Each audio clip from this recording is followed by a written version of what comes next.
जो बात तुम्हारी गुप्त हो कभी मत बोलो। भागवतिक, व्यवहारिक, लौकिक, पारमार्थिक। क्यों? लोग उपहास करेंगे, तुम्हारी बात की गहराई को नहीं समझ पाएंगे। अगर आपसे कोई गलती भी हो गई है तो महापुरुषों से बोलो, संसारियों से नहीं। हमें लगता है बोलने की जरूरत नहीं, वो खुद जान जाएंगे, वो कृपालु हैं, वो हमें संभाल लेंगे। संदेह वाली वस्तु, संदेह वाले व्यक्ति, संदेह वाला आचरण कभी मत करो। जिस व्यक्ति पर संदेह हो कभी मत मिलो, जिस वस्तु में संदेह हो कभी मत खाओ, जिस आचरण पर संदेह हो प्रमाणित ना हो कभी मत करो। बहुत ध्यान से सुनना है, बहुत जरूरी है। हम आपके लिए भोग बना करके लाए हैं और आपकी दृष्टि में तत्काल अंदर आया, नहीं पाना चाहिए, बिल्कुल नहीं पाना, चाहे अमृत हो, हटाओ उसको, बिल्कुल नहीं पाना। ये भागवतिक संकेत होते हैं। जिस व्यक्ति के मिलने में संदेह लगे, ये हमें कम समझ में आया, कभी नहीं मिलना चाहिए। जिस वस्तु में संदेह हो जाए कभी नहीं पाना चाहिए। जिस क्रिया में संदेह हो जाए कभी नहीं करना चाहिए। भगवत मार्ग के पथिक को जो बात अपनी गुप्त हो उसे कभी प्रकाशित नहीं करना चाहिए। भविष्य की चिंता भक्त नहीं करता। अगर भविष्य की चिंता कल क्या होगा तो तुम शरणागति में कलंक हो।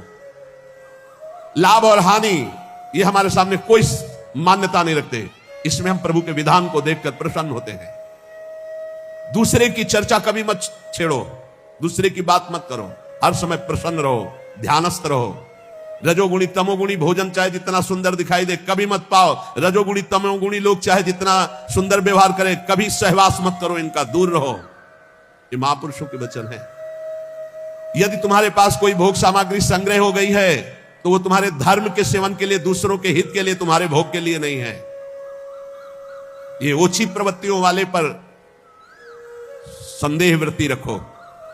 गलत आचरण करने वाले, ओछा बात बोलने वाले, इन पर कभी प्रियता नहीं रखनी चाहिए। बहुत बड़ी हानि होती है, पक्का समझ लें, बहुत बड़ी हानि होती है। यह हर उपासक को सावधान रहना चाहिए, चाहे स्त्री शरीर हो चाहे पुरुष शरीर हो। जहां कहीं ओछी प्रवृत्ति, देखो एक दृष्टि में पता चल जाता है कि यह सामने वाला कैसे देख रहा है, कैसी हरकत है, कैसा, एक दृष्टि में। भगवान ने इतना ज्ञान तो सबको दिया है कि एक मिनट में, एक दृष्टि में फाइनल हो जाएगा कि आदमी संग करने लायक है या नहीं लायक है, या ये चाहे कोई भी हो, कोई भी हो, एक दृष्टि में पता चल जाता है। ओछी प्रवृत्ति पर अंकुश रखो, ना किसी का संग और ना अपने अंदर ओछी प्रवृत्ति। प्रभु प्रेम प्राप्ति के लिए गले पड़ना होता है। महापुरुषों के गले लगना नहीं, गले पड़ना होता है। गले पड़ना और गले लगना में अंतर है। गले पड़ने का मतलब होता है आपके सिवा हमारे पास कोई साधन नहीं है, अब आप ही हमारे प्रेम प्राप्ति के साधन भी हो और साध्य भी हो। ऐसे गुरुजन महापुरुषों का आश्रय लिया जाता है। प्रभु प्रेम प्राप्ति के लिए महापुरुषों के पीछे पड़ जाओ, गले पड़ जाओ। वो देख ले कि अभी हमारे पिंड छोड़ने वाला नहीं, दुत्कारे फटकारे तो भी नहीं, तो निश्चित भगवत प्रेम प्राप्त हो जाता है, क्योंकि भगवान उनके हृदय में जागृत हो चुके हैं। ना तुम्हारे अंदर घबराहट होनी चाहिए, ना कोई उतावलापन होना चाहिए। धैर्य, सात्विकता का अनुसरण करने वाला, भगवत दर्शन की अभिलाषा रखने वाला बड़ा गंभीर स्वभाव का होता है, बड़ा धैर्यवान होता है। जल्दी उसके धैर्य को कोई तोड़ नहीं सकता। ऐसे ही साधक को परम सिद्धावस्था की प्राप्ति होती है। जब तुम्हारे कहीं कोई पाप कर्म करने का अवसर आवे तो शर्मा जाओ, लज्जा कर लो, धिक्कार है अपने को, हटो वहां से। जब कोई गलत बोलने का अवसर आवे तो मौन, दांती पीस लो। ऐसे गलत बोलने का अवसर आवे दांती पीस लो। जबान है ही नहीं हमारे, बोलते रहो, दांत कस के दबाए रहना, बोलना नहीं। अगर बोला तो गड़बड़ हो जाएगा।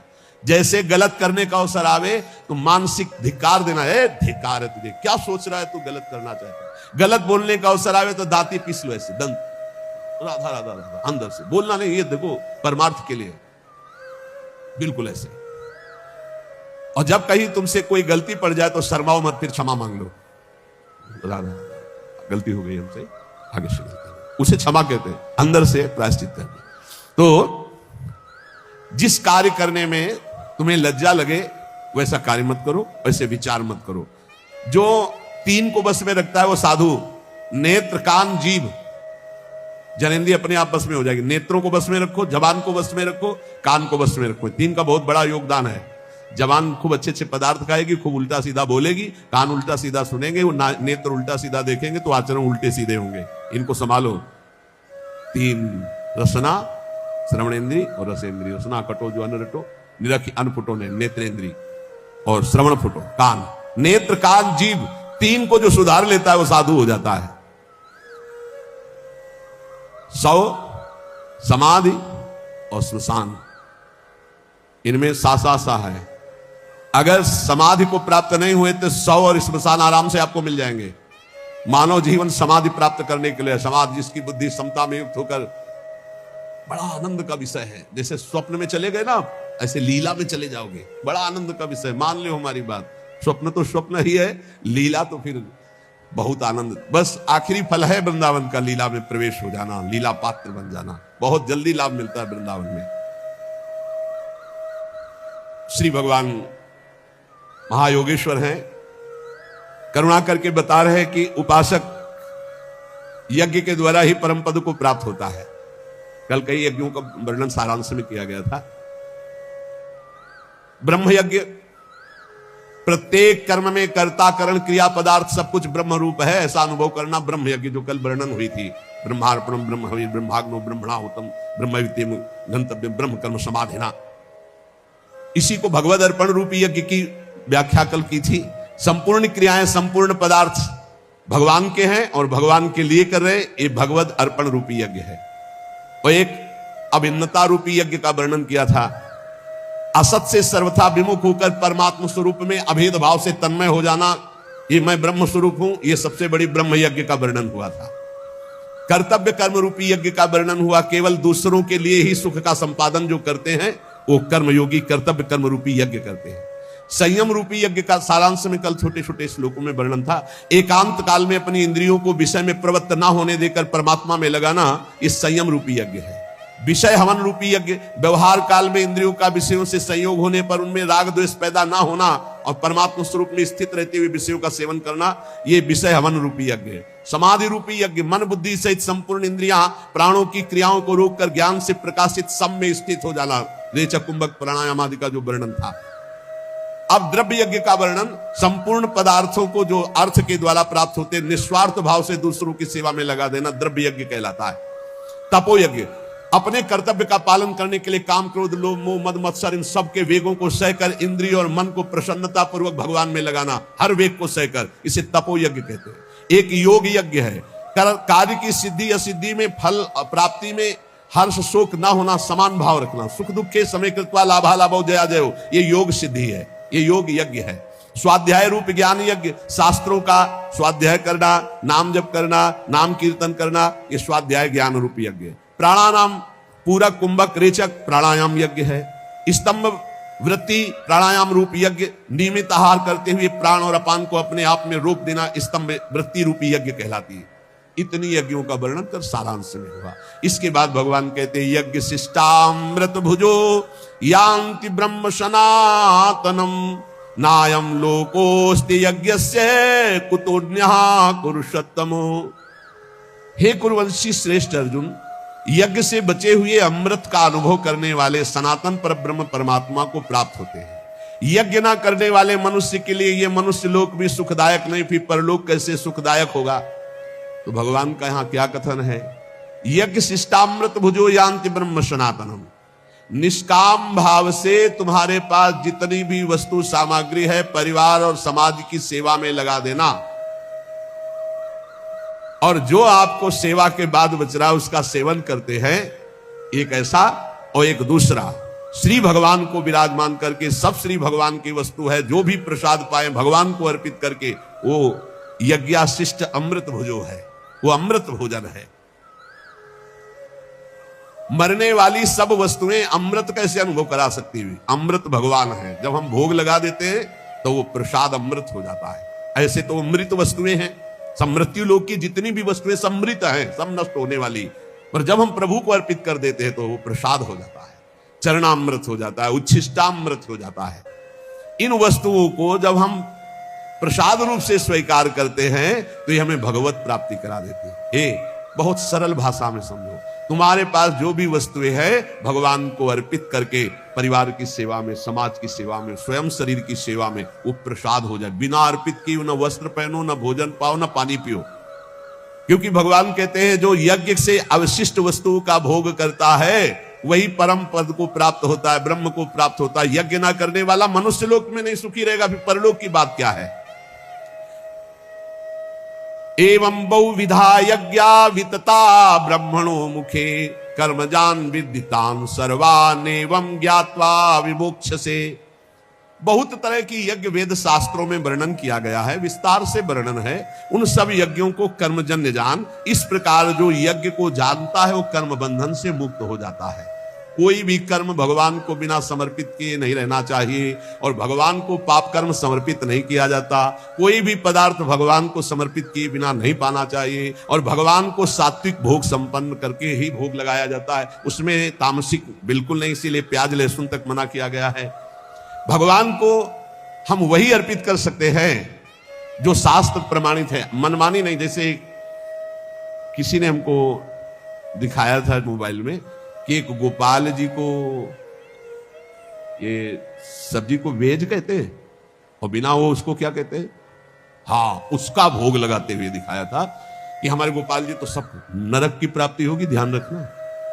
राक्षसी प्रवृत्ति का प्रयोग मनमानी मत करो कि तुम्हें कोई डांटने वाला नहीं, तो घर में गोपाल जी विराजमान कर लिए तो जो मना है सो कर सकते हो। नहीं दिखाना चाहिए, नहीं देखना चाहिए, नहीं करना चाहिए, ऐसा बिल्कुल नहीं करना चाहिए। ऐसा तो राक्षस भी नहीं करते थे। आप तिलक लगाए हो, आप कंठी बांधे हो, और आप ठाकुर जी को राक्षसी भोग लगा रहे हो, कहते हो हमारे गोपाल जी जो मनाएगा तो हम खवाएंगे। ऐसा नहीं, ऐसा नहीं, मनमानी नहीं। तस्मात् शास्त्रम प्रमाणम कार्य कार्य व्यवस्थित हो। ऐसा करोगे तो ठाकुर जी को फिर जो भाएगा वो करेंगे, और उनको जो भाता है तो सारी माया उन्हीं की भावना है। ध्यान रखना, उनकी मुस्कुराहट से माया पैदा हुई, उनकी पीठ से अधर्म पैदा हुआ है, उनकी छाती से धर्म पैदा हुआ है। कैसे मनमानी आचरण कर सकते हैं आप ठाकुर जी को वही कर्म अर्पित कर सकते हैं जो शास्त्र सम्मत है। आप वही भोग लगा सकते हैं जो संत सम्मत है। ऐसे नहीं मनमानी, आपकी मनमानी आचरण नहीं। गोपाल जी भी वही करते हैं जो बोलते हैं। गोपाल जी भी संतों की बात की रक्षा करते हैं। ऐसा नहीं कि मनमानी तुम करो सबकी अवहेलना करके। तुम्हारे घर में तुम जाओ और श्री विग्रह खरीद लो और मनमानी व्यवहार करो, तो आप क्या समझते हो भगवत पार्षद आपको दंड दे देंगे। समय आने पर देख लेना, फिर न तुम्हें गोपाल जी दिखाई देंगे और न कोई भगवान की कृपा दिखाई देगी। मनमानी आचरण नहीं। कहीं भी कोई अपने घर में ठाकुर जी ले गए तो सर्वांतर्यामी भगवान की उपासना संतों के अनुसार करो, शास्त्र के अनुसार करो, नहीं तो ना इस लोक में सुखी रहोगे ना परलोक में सुखी रहोगे। एवं बहुविधा यज्ञा वितता ब्रह्मणो मुखे। जो शास्त्र में वर्णन किया गया वैसे किया जाता, मनमानी आचरण नहीं किए जाते। हमें बहुत दुख हुआ जो उन्होंने दिखाया कि वो तिलक भी लगा था और कहते कि हमारे घर में ठाकुर जी, हमारे ठाकुर जी, भाई हम तो जैसा चाहेंगे वैसा पाएंगे, हम अपने बेटे को जैसे पवा सकते हैं। वसुदेव देवकी जी से कहा था ध्यान रखना मैं तुम्हारा पुत्र बन रहा हूं, लेकिन ये ध्यान रखना मैं कौन हूं, मैं ब्रह्म हूं, ब्रह्म की प्रतिष्ठा हूं, तुम्हारा बालक बन रहा हूं, इतना जरूर ध्यान रखना, नहीं तुम मेरी माया से मोहित हो जाओगे। ये ध्यान रखना मैं ब्रह्म हूं। इसीलिए जहां जिस भक्त के यहां भगवान पुत्र बने तो पहले भगवान के रूप में प्रकट हुए कि तुम हम जब पुत्र बनेंगे ना तो तुम हमारी महिमा नहीं जान पाओगे, पहले देखो। जब कौशल्या जी ने देखा ओ अद्भुत भगवान, तब माता पुनि बोली सोमति डोली तजहु ताते रूपा कीजे सुलीला। आपने वरदान दिया था कि मैं बालक बनूंगा, तब बालक बन गए।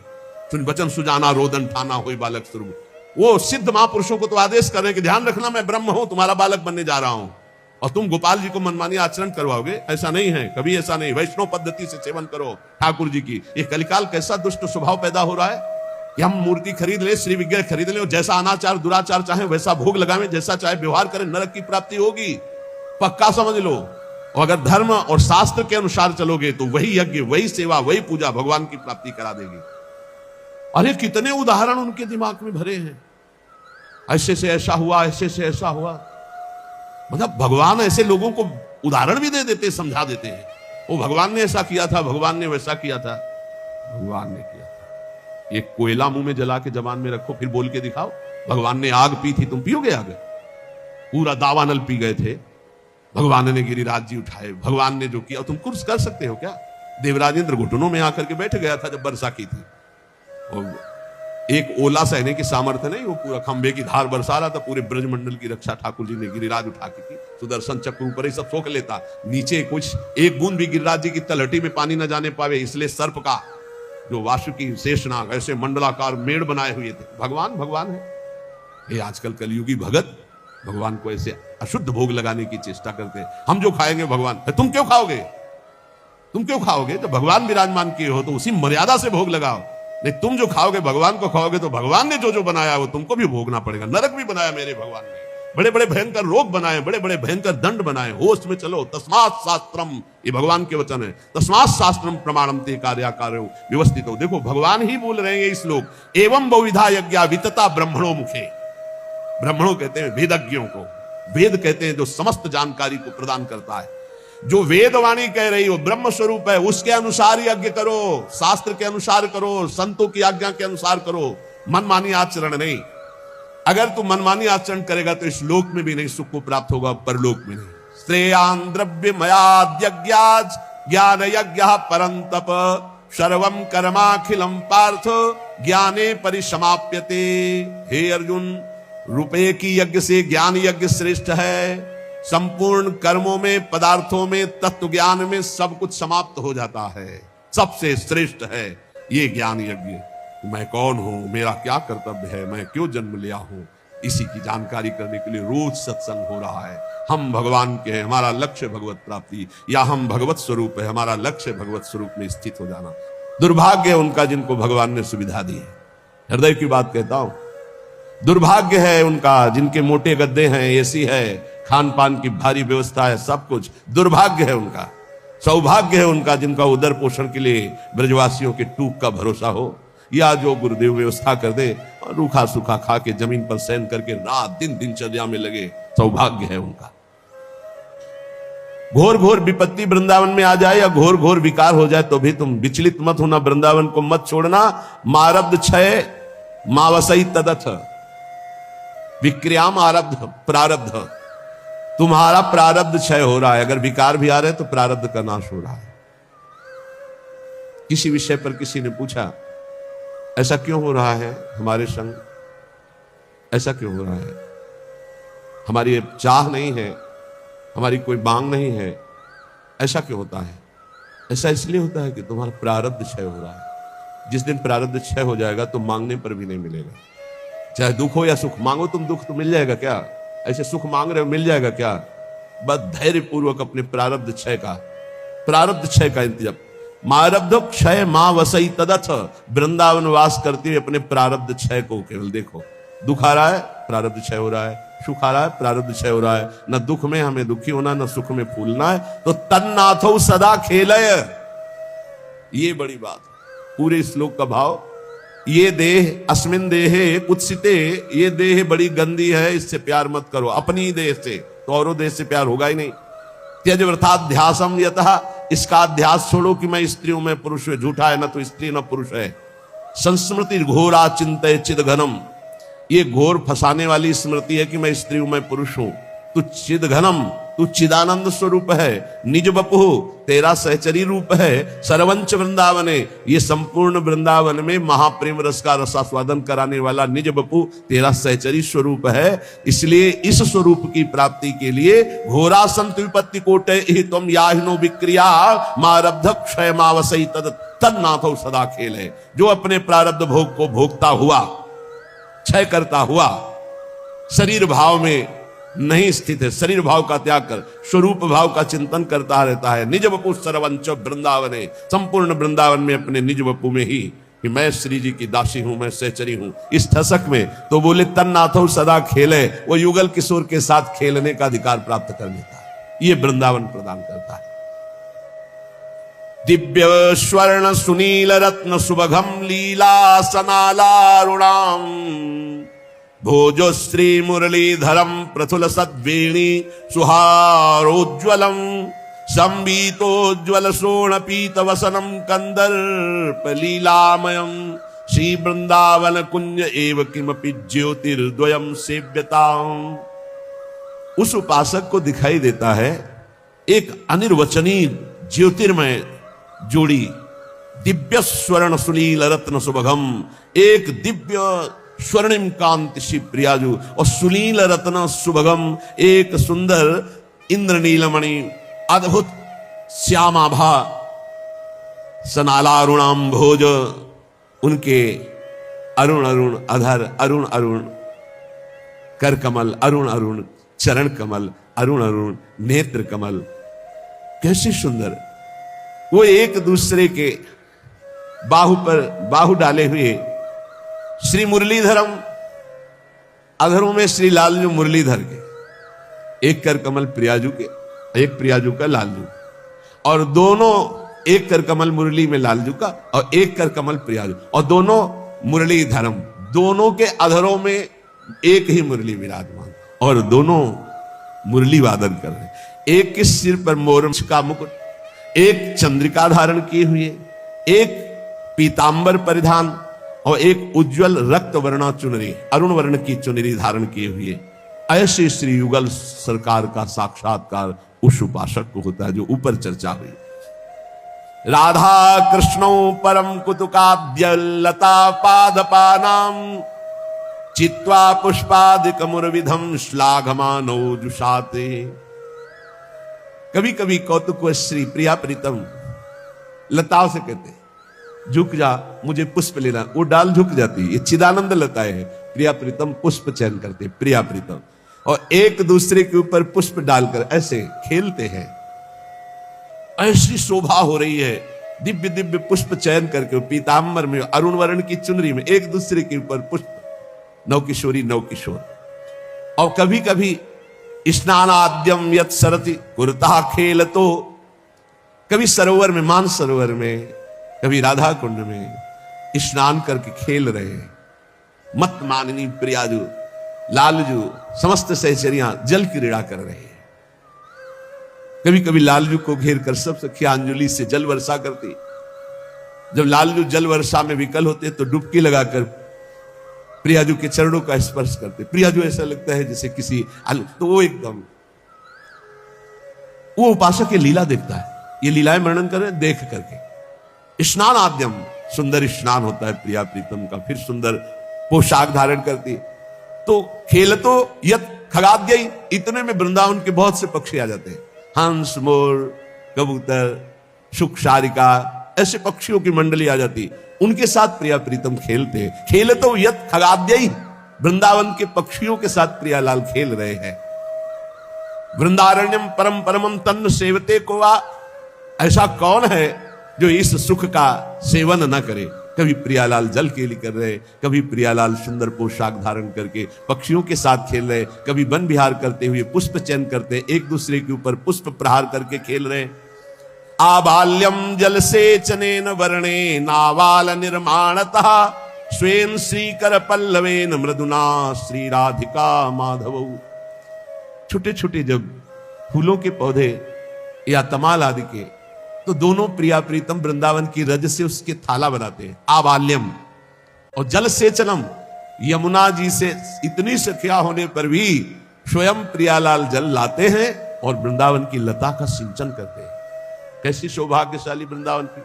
आबाल्यम जल सेचनेन, प्राय वर्णन आया है कि प्रिया जो अपनी स्नेह दृष्टि से वृंदावन की लताओं का सिंचन करती, पर आज एक श्लोक में वर्णन कर रहे आबाल्यम, छोटे छोटे जो पौधे हैं लताएं हैं, उनको आसपास थाला रच का बना करके, और प्रियालाल स्वयं जल से उन लताओं का सिंचन करते हैं।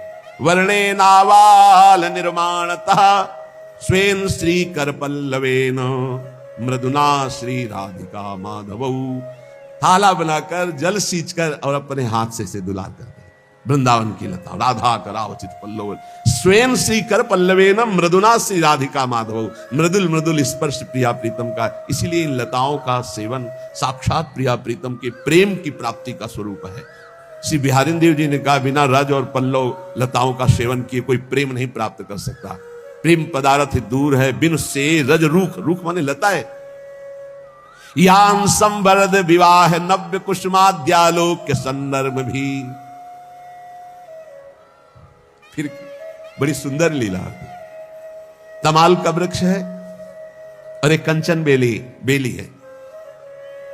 सुंदर पहले जल के थाला बनाए गए, जल सींचा गया, दुलार किया, और फिर तमाल के वृक्ष को पीतांबर उड़ा दिया गया और बेली में सुंदर चुनरी उड़ा दी गई और समस्त सखियों के साथ ब्याहुला कर रही प्रिया प्रीतम लताओं का। यान संवर्द विवाह नव्य कुसुमाद्यालोक के संदर्भ में भी फूली हुई लताएं सुंदर सजा करके, एक को पीतांबर एक को चुनरी उड़ा दी गई और सुंदर ब्याहुला हो रहा है। पूर्व वर्धित ऐसी सेवा करके फिर उनका विवाह उत्सव मनाते हैं। फिर उन्हीं के नीचे समीप बैठ करके दोनों सखियों के साथ संदर्भ में भी हास परिहास करते, जैसे दूल्हा दुल्हन से हास परिहास किया जाता है। और मोदते बड़े आनंदित हो रहे प्रिया प्रीतम। सुलता तरुण तान वृंदावनीयान नुमः। वो लताएं प्रिया प्रीतम के चरणों में झुक जाती है। इतना प्यार, इतना दुलार, इतना सुख मिलता है। तो श्रीपाद कह रहे हम ऐसी वृंदावन की लताओं को बार बार नमस्कार करते हैं जो हमारे प्रिया प्रीतम को ऐसा सुख प्रदान करते हैं। बहुत प्यार करो यहाँ की लताओं को। अगर आपके पास कोई और व्यवस्था नहीं तो 2-4 गमले तो लगा सकते हो अपनी बालकनी में। एक तुलसी जी का रख लिया, एक राय बेल का रख लिया, एक और कोई बेल लगा ली। बहुत छोटे छोटे पुष्प के ऐसे पौधे, और अपनी जब सेवा से उसमें 5 पुष्प भी हुए और वो जब अपने राधा नाम में चढ़ाओगे, श्री जी में चढ़ाओगे, बहुत बड़ी बात हो जाए। लाखों रुपए के बाहर के पुष्प मंगा कर श्रृंगार करो, हमारे प्रिया प्रीतम को उतना सुख नहीं मिलता। सच्ची मान लेना, जो वृंदावन के 5 राय बेल के पुष्पों से मिल जाएगा, जो वृंदावन के 5 हर श्रृंगार के फूलों से मिल जाएगा। ये बहुत बहुत ही सौभाग्य का विषय है कि अपनी कुंज में पुष्प प्रकट हो और वो हम श्री जी को अर्पित करें। ऐसा भी हो सकता है कि आप 200-250 गज से जगह खरीदे हैं तो 50 गज जगह में आप लता पता और 200 गज में अपने निवास की व्यवस्था कर लीजिए। पर ये उनके विरक्तों को चाहिए कि अब वो भावना के देश में विचरण करें, क्योंकि अगर लता आप लगा दिए हैं तो आपकी कुल परंपरागत उसकी रक्षा करने वाला भी होना चाहिए। लताओं को तो वही मानता है जो प्रिया प्रीतम के प्रेम में मत वाला होना चाहता है, नहीं तो बहुत ही दुर्भाग्य का विषय है। एक लता तैयार करने में कितना समय लगता है। बगल में लता है ना, ऐसे जी होता रहता है, जहां मुरझाई तो ऐसा लगता है क्या हो गया, कौन सी गलती हो गई, ये लता क्यों मुरझा गई। जरा सा मुरझाना पसंद नहीं। और वही जब लताएं बड़ी होती हैं 50 वर्ष 60 वर्ष की, और फिर जब उस पर कोई कुल्हाड़ चलाता है तो ऐसा लगता है छाती काट रहा है, हृदय काट रहा है। इसको क्या पता कि 50 वर्ष में कैसे तैयार हुई लता, किन महापुरुषों की करुणा दृष्टियों से इसका पोषण हुआ है, और 1 मिनट लगा जेसीबी से उखाड़ के फेंक दिए। 50 वर्ष में वो तैयार होती है लताएं। बड़ा दुर्भाग्य, हर जगह लता कट, रात रात में लता कट करके साफ होकर के एक पत्ता भी वहां नहीं, ये देखा है। क्योंकि समाज कुछ ना कहे या कोई ऑब्जेक्शन ना हो, शाम तक वो लता है, सुबह पूरी गायब, वहां बिल्कुल प्लेन, ना कोई एक पत्ता, ना कोई एक कटिंग की कोई वस्तु, साफ एकदम। लेकिन प्रिया जी तो देख रहे हैं ना, तुम्हारा सौभाग्य साफ हो रहा है, तुम्हें पता है, चिन्ह भी नहीं रहेगा सौभाग्य का तुम्हारे।